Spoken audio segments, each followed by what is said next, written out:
Avant c'était vraiment trop tôt. Mes amis ivoiriens, soyons conscients que notre beau pays doit pas sombrer dans la guerre civile et encore moins dans le tribalisme. Et je dis côtoyer pardon, papa maman était pour pardon. Alassane Ouattara, Chers du monde, téléspectateurs de JBTV, merci de nous retrouver. Alors c'est incroyable, l'ambiance est festive, l'ambiance est carnavalex et pour cause, le général Charles Blé Goudé, ministre de la Jeunesse et de l'Emploi, a ici lancé une mobilisation, une grande mobilisation, une giga mobilisation pour un hommage aux forces de défense et de sécurité de Côte d'Ivoire, les forces armées nationales de notre pays.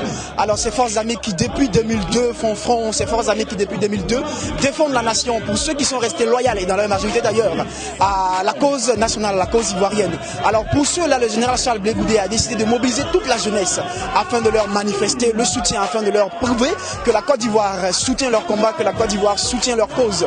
Mais aussi aux travailleurs de Côte d'Ivoire qui, dans cette crise post-électorale, sont menacés d'un peu partout, qui sont en train de sortir mais qui vont au travail et qui prouvent qu'ils sont aussi également derrière la Côte d'Ivoire et que pour la Côte d'Ivoire, ils travailleront pour l'avancement de notre pays. Alors ici, nous sommes là pour eux. C'est une pléiade d'artistes, c'est une ambiance carnavalex, c'est une ambiance festive.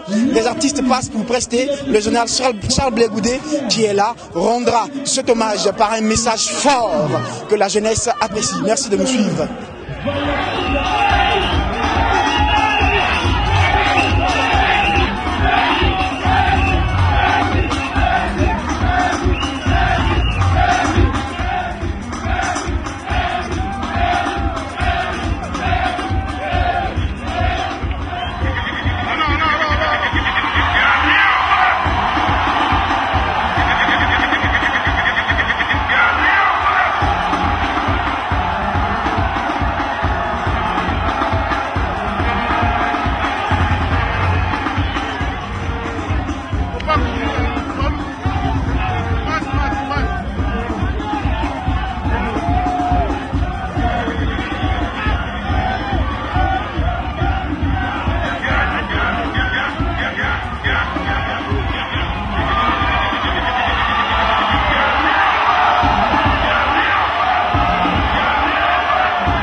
vers Dieu. Vous répétez après moi s'il vous plaît. Seigneur Jésus. Seigneur Jésus. Tu ne permets aucune situation qui ne soit au-dessus de nos forces. Si tu as permis cette situation à Côte d'Ivoire,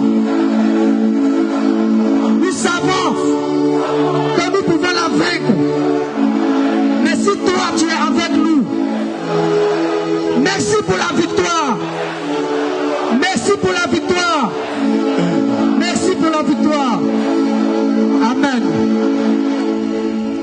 Je voudrais, en ce qui concerne cette cérémonie, vous savez la vérité. En Côte d'Ivoire, on sait la vérité. En Côte d'Ivoire, on sait tout. Donc ce n'est même pas pour vous que je parle. Je parle pour ceux qui savent et qui font comme s'ils ne savent pas. Et qui se réunissent à Dakar, qui se réunissent à Bamako, qui se réunissent au nom de la CEDEAO, qui se réunissent au nom de l'UEMOA et qui disent à Gbagbo démissionne, qui disent à Gbagbo il faut partir et qui font des plans militaires pour venir enlever Gbagbo au pouvoir. Est-ce qu'ils peuvent le réussir?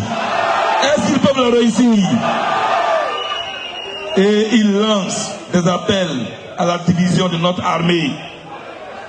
Il lance des appels à la trahison, faisant croire que les généraux de l'armée de Côte d'Ivoire ont rejoint la rébellion. Chers amis, je voudrais ici exprimer la fierté des Ivoiriens. Je voudrais ici exprimer le soutien des Ivoiriens à cette armée digne, qui est plus que jamais soudée, qui est sur la route, qui est dans la brousse, qui est au front et qui démontre que la Côte d'Ivoire est certes peut-être un petit pays, mais derrière la Côte d'Ivoire, il y a une grande armée qui est debout et que je voudrais qu'on applaudisse ce soir. Nous sommes là pour saluer notre police. Nous sommes là pour saluer notre gendarmerie. Nous sommes là pour saluer les eaux et forêts et les douanes. Ce soir, cet après-midi, dans ce stade. L'armée de Côte d'Ivoire se bat pour quoi? Elle se bat pour la légalité constitutionnelle en Côte d'Ivoire. Elle se bat pour la constitution de Côte d'Ivoire. Elle se bat pour la dignité de Côte d'Ivoire. Et elle est prête. Et derrière elle, il y a une jeunesse debout. Cette jeunesse est debout autour d'un leader qui incarne une cause noble et qui est Laurent Gbagbo. Depuis bientôt 1 mois et demi, la Côte d'Ivoire est en crise. Alassane Ouattara et son équipe se sont réfugiés au Golf Hotel sous haute protection de la France, car c'est de ça qu'il s'agit. Parce que derrière l'ONU, c'est la France qui manipule. La France qui a finalement décidé de faire porter le masque à la CEDEAO pour venir nous attaquer. Et on parle de Comog qui va arriver en Côte d'Ivoire. Je voudrais dire ici que ces jeunes que vous voyez là, les menus en 2004, ils ont fait échouer l'armée française. Les menus en 2004, ils ont affronté des chars français. Mais des gens qui ont affronté des chars français, c'est eux que vous voulez effrayer avec des chars nigériens, avec des chars sénégalais, avec des chars burkinabés. Ah, quand même. Est-ce que vous avez peur de l'Ecomog?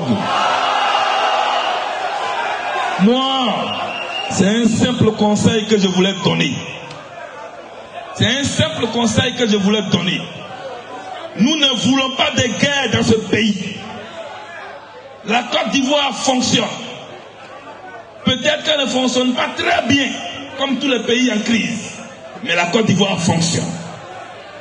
Tous les matins, les Ivoiriens vont au travail. Et la Côte d'Ivoire est calme.